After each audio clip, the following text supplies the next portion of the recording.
please help yourself out there. Coming up next, we have Benjamin Brown talking, well, he's going to talk, so I'm not going to tell you what he's going to talk about because that seems silly. Sorry to be repetitive. Please check out the CTFs. They have great prizes, and actually it's really worth competing out there because they have some pretty nice gear from Hack 5 and stuff like that. So check it out, and other than that, I'll hand it to Ben. All right. Hey, everybody.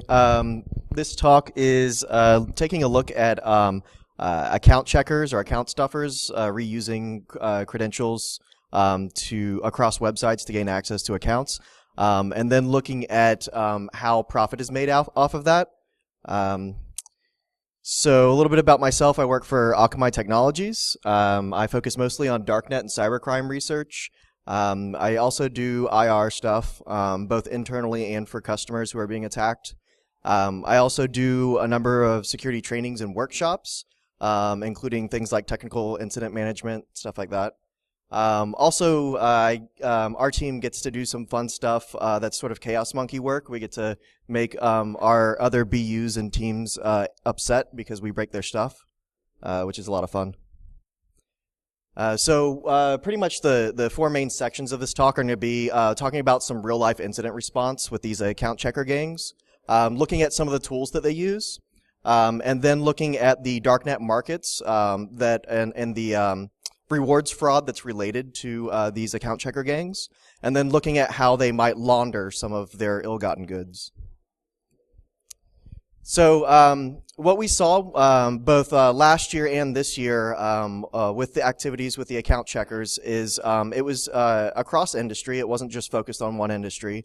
The three biggest ones were retail, travel, and hospitality. And we saw a lot of focus on accounts that have a rewards program or system in place. And the type of traffic that we saw was coming a lot from botnets and tools that were using rolling proxies. We saw a bunch of Holo VPN IPs. We saw some Mac botnet stuff. We saw a lot of shared hosting, and we saw a lot of home routers, which was really interesting. This year, a change from last year, we're starting to see some IoT devices as well in the mix, which is really cool. We'll have a research paper coming out on that more specifically later in the year. So the actual activity that we saw, we would see them run for about 12 hours straight, and then it would suddenly cut off and be dead for a while, and then 12 hours straight and then cut off and be dead for a while. We also saw that these 12-hour blocks did not coincide very much with typical U.S. working hours. That's just a single data point. You can't really make a whole lot of assumptions around that, but within the context, it is useful data. We saw that they adapted very quickly to both when we put in geo blocks for IPs, and then also when we were serving up 403 errors to their traffic. Some of the measures that we found were semi-effective against these account checker gangs were blacklisting whole IP blocks and putting rate controls on login URLs or login APIs, things like that. And also checking for valid refers, especially the lower level attackers. They would use tools that didn't have valid refers in them, or they didn't craft them properly, and we could flag on those. We did find some tactics that were really effective against these gangs. Adding additional login info to the login sites really screwed up their automated idea of what the website should look like for logins. So asking for more information like a last name or something like that was effective for a while. Also, updating mobile and API login logic to be as robust as the main website's login functionality. A lot of times when you look at a website that has accounts and then you look at their APIs or their mobile logins, it's a lot simpler. Also, we found that a lot of companies had legacy login paths that they didn't even know were there that were getting targeted, so that was really interesting. So nuking those helped a lot. Also, instead of blocking the attacker traffic, when we started tar pitting it and long routing their requests because we could just move it around the globe to make it take forever, then that was really effective too, because then their scripts would just hang instead of going on to the next set of credentials. And then something that I thought was really funny, some of our customers opted to take this advice and started serving up to known attacker IPs fake "you've been successfully logged in" landing pages that were cached. So what would happen is the attack script would say, "Hey, this credential is valid," when it wasn't, and then they would move on to the next set of credentials. "Hey, it's valid," when it wasn't. So it gave the attackers a lot of bad information, and I'm sure pissed them off. So in looking at some of the tools, there's a bunch of account checkers that are just like web-based and pretty simple. Here's one that's active right now that allows you to check Walmart accounts. And you would put in the username or email address, and then a pipe, and then the password, and then you would just list them all there. And you can change what you're delimiting between the login name and the password. You can also say how many passwords you want to check per username, and then you can automatically have it scrape and get information about the account using this web script. You can also add a whole bunch of proxies over on the right screen. Another one I saw, this one was specifically for PayPal. It's the PayPal private checker. Excuse me, the PayPal privat checker. I don't know, spelling error there. This one is, looks a little more elite, but it's essentially the same functionality as the Walmart one. So there are also some ones you can download locally to use. If you're going to be doing account checking, I would highly suggest you do this because they're all backdoored. If you're doing research, then of course, have your sandbox, have your VM, and look at the interesting traffic to see where it's calling back. But here's one for checking Netflix accounts. It's very simple. Again, it tells you which ones are working or not working. This one does not have proxy support. And then here's one for checking League of Legends accounts, gaining access to those. Again, very simple, tells you if it was successful or not, and just username and passwords. Again, this one does not have support for proxies. So one of the more advanced pieces of software we saw in use was called Sentry MBA. And what this is, it's a core program for account checking or account stuffing, and then it has a whole bunch of configurations that you can either purchase or download from others that are known good configurations for different websites' logins, and then you would just load those into Sentry MBA. Some of the features of the latest version that I've seen is it has proxy support for a whole bunch of proxies. You can also pipe in updating proxies. So a website or a private proxy tracker, it could hook into that and constantly update its own proxies. There's also a proxy debugger to see what's going on, why it's being slow, things like that. And there's also an HTTP and URL debugger for the logins. And the latest version had something new that was really interesting. It has OCR for trying to solve CAPTCHAs automatically, which that doesn't work on the more advanced reCAPTCHA, but it does work for the simple CAPTCHA solutions. Also, it has browser fingerprint spoofing, so you can pretend you're a different browser on a different machine. Also, you can spoof refer headers, and you can customize your user agents. So here's what the default request headers for the program looks like. That's the order that they're in. It's really simple. And a lot of people who use this program don't change them. So that's good to look for in your traffic logs. Also, the default user agents, and you guys can get access to the slides if that's hard to read. But yeah, checking your logs for these is always a good thing. Because a lot of people do not, again, change the default user agent strings when they use this program. In fact, one of the places you can download this program in the forum post, it specifically says, do not modify the headers unless you really know what you're doing. So they're essentially making people dumber, which is great because they're skitties. So let's take a look at the tool. This is version 1.5, and that's the latest version. And you can see here it has all the different settings that you can check. You can change the username and password, what the combination looks like, and how you filter it. You can also set timeouts and delays to try and get under the radar of either load balancers or people who are trying to limit how often a certain IP or set of IPs is contacting them, so rate limiting. You can also load in snapshots of known good sessions for this program, which is useful. And here is what the proxy list looks like. And you can load, batches of proxies, or you can use, you can hook in on updating proxies. And here's the area that a lot of people who use this don't even use. This is where you can customize the request header and user agent strings, which is a really cool feature, but again, a lot of people don't actually use it.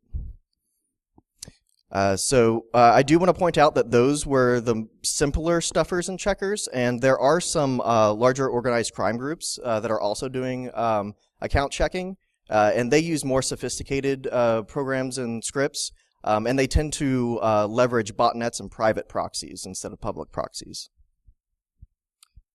All right, so I wanted to find out, A, why they were doing this, and B, what sort of profit model do they have in mind here? How do they get these vouchers that they steal from the rewards programs, the rewards points themselves, or the air miles? Like, what are they actually doing with them? How do they turn them into money? So I decided the first place I'll look is the darknet Tor markets. And I wanted to, narrow my scope and which markets I looked at, because there are a lot of markets out there now. So I, of course, wanted to look at only active or live markets with an uptime greater than 95%. And I wanted popular ones. So I made sure that the markets I chose had Google search impressions greater than 60,000 and Google keywords greater than 100. So that led me to Alphabay, Dream Market, and Nucleus Market, which at the time, a few months ago, was the largest three markets. Now, as of a month and a half ago, Nucleus Market has disappeared. It looks like it was an exit scam, but nobody knows for sure right now. So I did a cursory look to see if there were actually rewards fraud-related stuff on these markets, and sure enough, there was. There were lots of vouchers for food places, for spas and resorts. And there were train e-vouchers and tickets for sale. There were a lot of e-cards and actual physical gift cards as well that were gotten through hijacked or hacked rewards accounts. A lot of Whole Foods cards. That was really interesting. I was expecting to see more like Walmart and gaming cards, but most of them were Whole Foods and Panera. There are, of course, just points and miles for sale as well. Lots of GameStop points, and as well as a bunch of miles from mostly European airlines. And I'll talk about why a little later. So in terms of overall numbers, what I saw was digital goods that were for sale on these markets, accounts, malware, e-gift cards. There were 14,183 unique listings. For fraud-related stuff, that's like credit card numbers for sale, bank drops, and personally identifiable information. That's 15,426 different items for sale. So for the actual just login information itself for rewards accounts, I saw 20 different listings by 7 different vendors, resulting in 2,014 unique sales. For vouchers and e-gift cards themselves, there were 54 different listings across 13 different vendors, totaling in 3,136 unique sales. For transferable rewards points, like we saw the GameStop points, excuse me, there were only 3 listings across 3 different vendors, but they had 698 confirmed sales. So these 3 vendors pretty much had the market cornered on this, and we're doing pretty well. Now for air miles, there were only 4 listings across 4 vendors for 100 total sales. This was really low, so I wanted to find out what was going on here. And it turns out that a lot of American airlines within the past couple years have been responding to this kind of fraud and really locking down what the requirements are for transferring points between accounts. So the air miles became less fungible of a commodity. Now, The thing that really blew me away that I did not expect to see was that the largest use of all these rewards accounts being popped, especially the hospitality and travel ones, were something called criminal travel agents. These were people who would set up your, your flight, your car rental, your hotel, your cruise, whatever, using stolen accounts. So there were 93 different listings that were general listings for any of these services.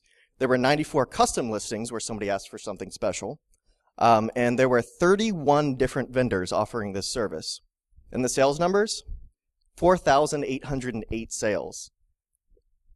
I mean, I would feel super sketch going on a trip using this stuff, but apparently people loved it because the reviews were just rave reviews across the board. Oh, it was crazy. So, in context, this was over a 10-month timeline that this data is talking about. So within 10 months, on only 3 of the markets, there were 10,756 fraud-related sales looking at rewards and rewards points. And one of the great things about hacking these accounts for these attackers was that a lot of people save their credit card information to the rewards accounts, so they can just use that to buy other stuff. And there's also personal information that can be gleaned from hacked accounts, addresses, phone numbers, stuff like that, that can then be packaged up and sold as PII or fulls. There's also cross-program fraud because a lot of rewards programs are starting to hook up with other rewards programs. So you only have to attack one to be able to get access to like 5 other rewards programs. Also, when you're done with it, you could just sell the account itself after you've either scraped the stuff off or did what you want with it. A lot of these actually will tell you, hey, there's a credit card attached to the account still, or that it has a bunch of freebies or stuff that the account has already bought that would make it more valuable. All right, so they're getting these bitcoins, right? But they're dirty bitcoins because they're related to fraud-related sales. How do they actually turn that into money that they can use without being traced? So one of the first steps that a lot of them will take is to put it through a Bitcoin tumbler. Now, what a Bitcoin tumbler does is it takes your Bitcoins and then a whole bunch of other people's Bitcoins that are also using this service, and then Bitcoins that the tumbler has in reserve, and mixes them all together, and then creates a whole bunch of different wallets, Bitcoin wallets, and then transactions, and just does a whole bunch of crazy transactions to obfuscate the ledger activity. And then, of course, they pop out the Bitcoins to you, and it's been all obfuscated and mixed up. There are 2 onion router markets that offer mixing services, Alphabay and Outlaw Market. I would not trust either of them. There are also specifically tumbling services. Helix by Grams is one of the most well-known ones, and Bitcoin Fog is arguably the second better-known one. There's also BitMixer and Bitcoin Blender, and those are relatively newer. PayShield is really interesting because it is run by Sigaint. I'm sure if you've dealt with any of the Bitcoin ransom DDoSers, you're familiar with Sigaint because it's an anonymous email address that a lot of blackmailers or ransomers will use. So how Helix itself works is you can add a random delay and send multiple transactions. If you're looking to obfuscate, you definitely want to have those on. I don't know why they're not on by default, but what that'll do is it won't just have Bitcoins in and then the same number of Bitcoins out to one address because that's really easy to trace. So it'll send multiple different numbered denomination transactions to different wallets that you have if you want, and then add random delays between those transactions. One thing to keep in mind, obfuscation does not equal anonymity. As much as somebody wants to tell you Bitcoin is anonymous, it is not. Every transaction that happens across the Bitcoin network is public and available to anyone who wants to look at it. A tool for looking at such a thing is blockchain.info's taint analysis. And when they're talking about analyzing the taint, I'm really trying not to laugh like a middle schooler right now. So what they say the taint is the percentage of funds received by an address that can be traced back to another address. So it looks at how much of a relationship or interaction two different Bitcoin wallets or addresses have between each other. When you start to add that to the context of the overall transactions of suspect wallets, then you can start to build a picture of how the relationship models work there. Sometimes it's easy to do it in a list view, but because humans are such visual creatures, it's usually better to do it in a sort of graphic view like this.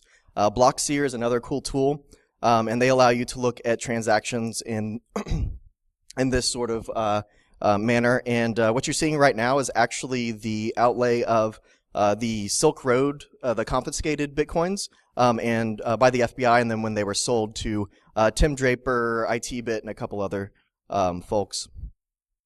There's another tool that looks more like you would be used to if you use Maltego. And this is Chainalysis Reactor program. And again, it allows you to see the relationships between different wallets. If you prefer more of a tree view, Numisite does that. This is a really cool program. And it allows you to see, again, the relationships and the movements of different transactions of Bitcoin. So this is a really simple example. This is an example of 1/3 of 3 pages of what looks like this. That is a single Helix tumbling transaction. So when you put your Bitcoins through a tumbler, it really does obfuscate a lot and make it very hard to trace, but of course it's completely traceable. There's a bunch of research being done on Bitcoin tracing as well. Qin Zhao at the Iowa State, his paper on graph-based forensic investigation is pretty cool. BitIodine, they're extracting intelligence from the Bitcoin network over in Italy. That's a great paper as well. But 2 of my favorite papers right now on this is Dan O'Farron, who actually made Numisite, the tree-based graph we saw earlier. He has a preliminary field guide for Bitcoin transaction patterns, and it really gives you an idea of what the typical transaction patterns on the network are, so you can start to notice them quicker when you're doing pattern analysis. Also, Sarah Meiklejohn, I'm a total fanboy of pretty much all her research, but she has a piece called A Fistful of Bitcoins, characterizing payments among men with no names, which she did originally back in like 2012, but she since updated it this year with new information, and it's really worth reading. All right, so there's all this tracing research and all these programs to go ahead and find out what's going on with Bitcoin transactions. So as somebody who wants to clean your Bitcoins, you're like, well, is there anything that I can do? There is.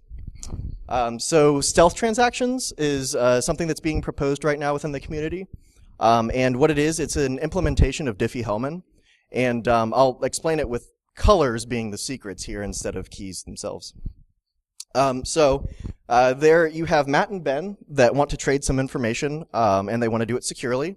But of course, there's always friendly third-party observers that they have to worry about. So Matt and Ben, they publicly agree to exchange the color yellow. So, of course, them and anyone else listening on the line would know that they've shared the color yellow with each other. So Matt and Ben decide to mix their private colors, blue and red respectively, with the shared color, creating a new, unique color mixture. So, of course, Matt now has green and Ben has orange. So now Matt and Ben exchange these new colors with each other. So now they share each other's mixed colors as well as the original color. And, of course, all 3 of these is observed by whoever is the third party observing. Now, what do we do about that third party? Well, when Matt and Ben go to the next step to go ahead and mix their private keys with the color mixture again, what it does is it makes it the same color for Matt as Ben, but the third-party observer does not get that same color. So Matt's final color will be red plus yellow plus, or blue plus yellow plus red, which will equal the same color. Ben's final color will be red plus yellow plus blue, which will equal the same color. Now the observer is stuck with choosing between yellow plus blue plus yellow plus red plus yellow, which is not the same color, or yellow plus green plus orange, also not the same color. So the final color is a secret shared only between Matt and Ben, even if there is a third-party observer. Now, Dark Wallet is pretty much the only wallet I know that is purporting to use this right now because it's still very much in alpha. Dark Wallet supports, of course, these stealth transactions and multi-signature cooperative wallets. Those are mostly used for markets and forums when they're setting up something like a shop. It also allows escrow, which is great. As a third party, if you're doing a transaction between two people, having an escrow is nice, especially if it's a trusted escrow. And then they also implement coin join mixing. Well, what is coin join mixing? Well, without coin join, a typical Bitcoin transaction looks like, okay, there's 20 Bitcoins, Ted gets 15 of them, and Bob gets 5 Bitcoins back in change of the 20 he put in. The transaction 2, you have Alice putting in 10 Bitcoins, Carol gets her 8, and then Alice gets the 2 left over. So what CoinJoin does is it takes these individual transactions and then mashes them together into a single transaction. So it obfuscates who put in what and who's getting what, and how those transactions have crossed paths. Now, in theory, that's a great idea, because you're not being able to break down and trace each individual transaction. But there are some issues. Most of the services offering CoinJoin mixing are centralized. So that service gets popped, and hey, the listener now has full control over the CoinJoin transactions. Also, it's still very much susceptible to statistical analysis, and there's a tool that does just this. It's called CoinJoin Sudoku, and it finds common ownership of multiple transaction input and output groups by looking at the ingoing and outgoing amounts of each of the transactions. And then it uses statistical analysis to theorize on, what the transactions are individually instead of in the CoinJoin model. Now, Dark Wallet is an extreme alpha, so it is not stable or safe, and use it with real money only at your own risk. Unless you're doing really shady shit, then you should definitely use Dark Wallet right now, because it's not stable. Dash, formerly known as Darkcoin, and ZeroCoin already have automatically within their coin software and networks mixing services as just default transaction resources. Now, if they don't want to go through all these alt currencies or dealing with the very alpha dark wallet or something like that, to get their money out, they could just throw the Bitcoins onto a Bitcoin credit card and then pull the money out and run. A couple issues with that. When they physically take out cash, there's ATM and bank cameras, there's other people, stuff like that. Also, almost all of these Bitcoin credit cards are backed by new or small Eastern European financial institutes. Super shady. And they have short lifespans. They pop up and die all the time. Another option is tangible goods. So what you can do is use these dirty Bitcoins to buy, really high-end goods or electronics, and then turn around and sell those for cash on, using services like Wallapop or Craigslist or Backpage. There are a couple other things you can do with that Bitcoin too. You can take this Bitcoin and convert it into precious metals, or gift cards, or into money packs, vanillas, pivot cards, pretty much the preloaded credit cards. Now, the darknet markets do sell or purport to sell a bunch of precious metals. Here's on Hansa Market an offering for Pandora sterling silver. There's 10-ounce silver bars. And the issue here is that on all these markets that are selling these gold and silver and other precious metals, is right next to these listings are listings for fake versions of them. So yeah, have fun choosing or deciding which one you actually get in the mail.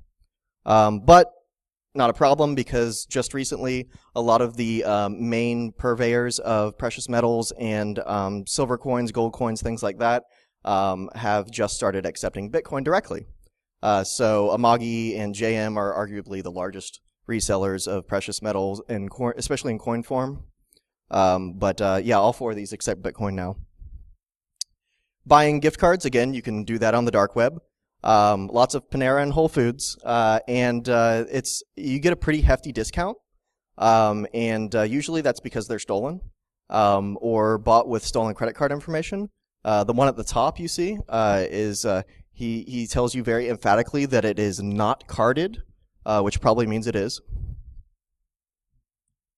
There's also Bitcoin exchange services. The people will charge a 10% fee for exchanging your Bitcoins into either MoneyPack or vanilla prepaid credit cards. 10% is pretty high, but that's an option for you if you're doing that. Or you can convert your Bitcoin into not so precious materials. I swear to God, this is a real listing for brick on the darknet markets. Unfortunately, guys, they only ship to Europe, so sorry. You're out of luck there. But yeah, $15 for a brick. That's crazy. So some of the issues with actually dealing with any of these tangible goods to try and get your money out is receiving and sending shady goods exposes your home or business address that you're using for this. Also, if you decide to go with a P.O. box, it requires an ID to open. There are cameras, of course, there and employees that you have to deal with. If you decide to use an abandoned drop, like, say, a business or somebody's home who has been foreclosed on, or they're out of town for a vacation, or they've just recently abandoned the house, you don't know if there will actually be a delivery there. You don't know if the mail will get forwarded. Also, it looks super fucking suspicious if nobody's supposed to live there and mail's getting delivered and there's somebody picking it up late at night. So yeah.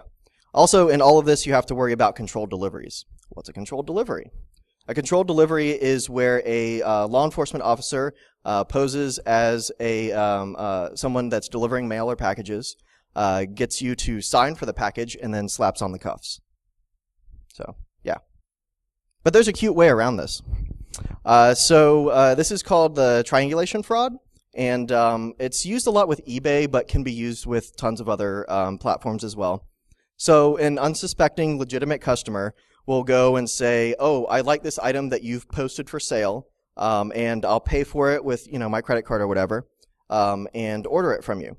Now, the fraudulent seller doesn't actually have that item in stock. What they're doing is they're using their stolen credit card or they're using their dirty Bitcoins to go ahead and buy the item that was ordered. And then instead of shipping it to them and then reshipping it to the customer, they just ship it through the legitimate e-commerce website directly to the unsuspecting customer. So the fraudster never actually touches any of the goods that go to the customer.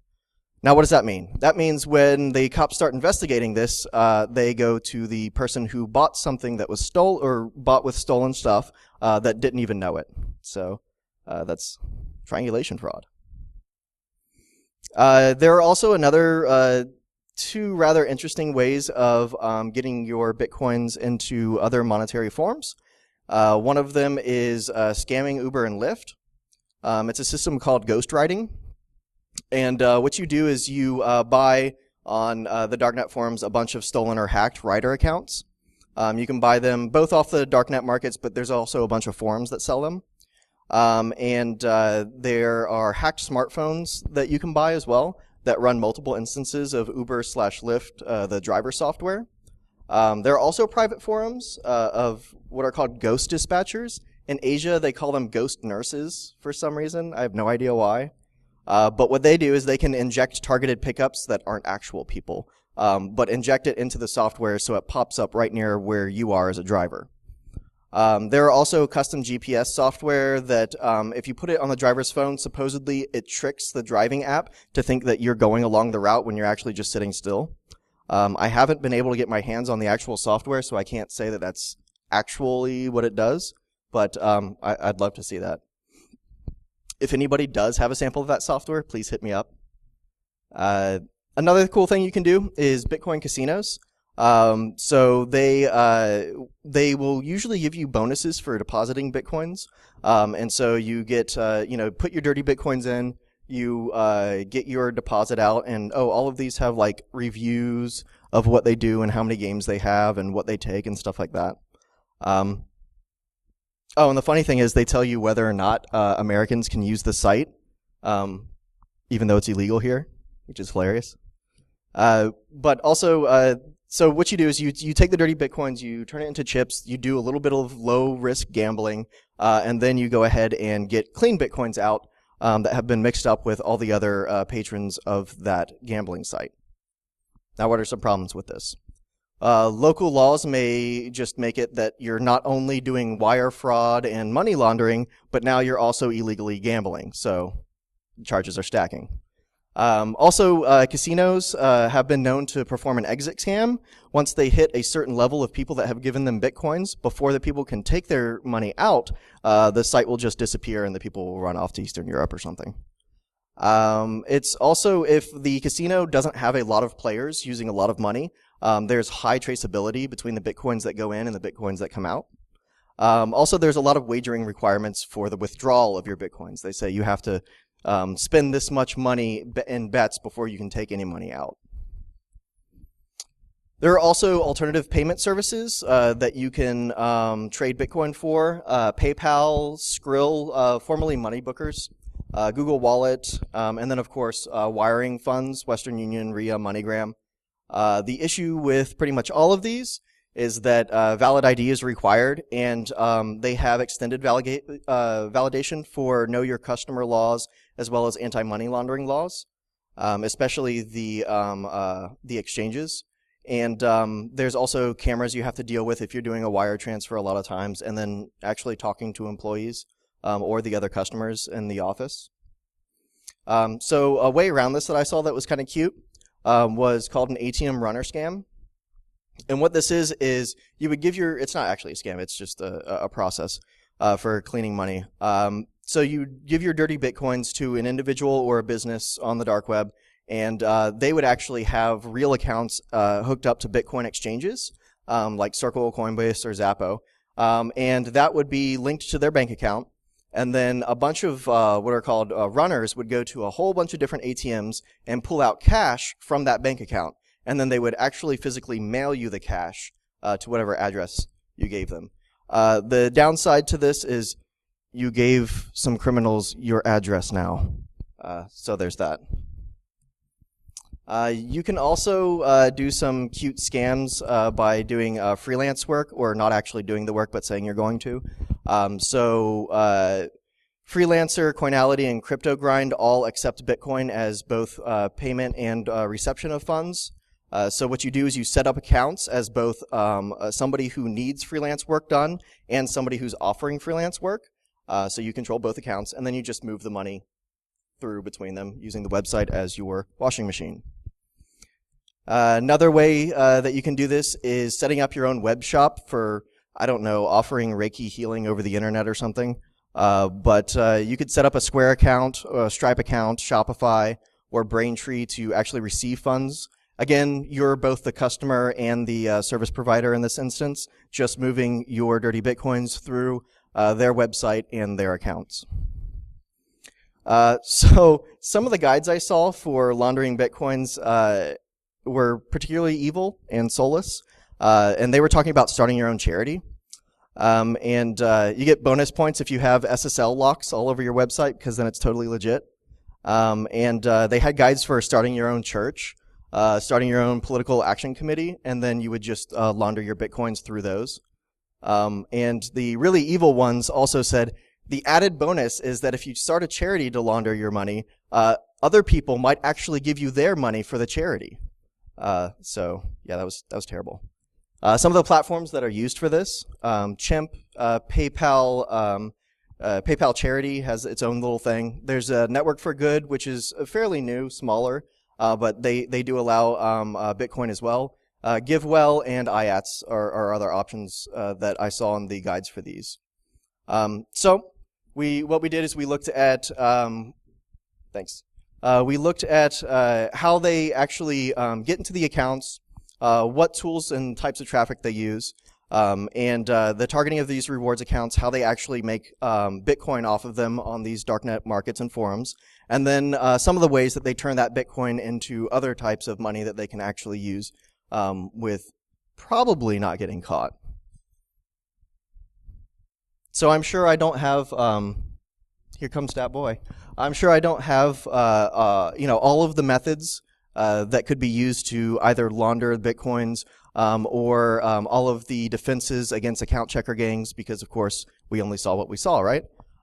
If you all run into any of these things and have more information or have questions, please, please, please email me, because I do love talking about all of these things.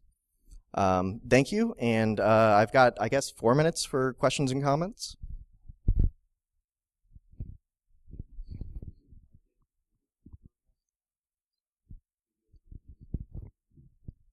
Yeah, those are usually on hacker forums, but there have been over the, I would say, past year or so, I've seen at least 3 different listings of people that are selling email address dumps for spamming.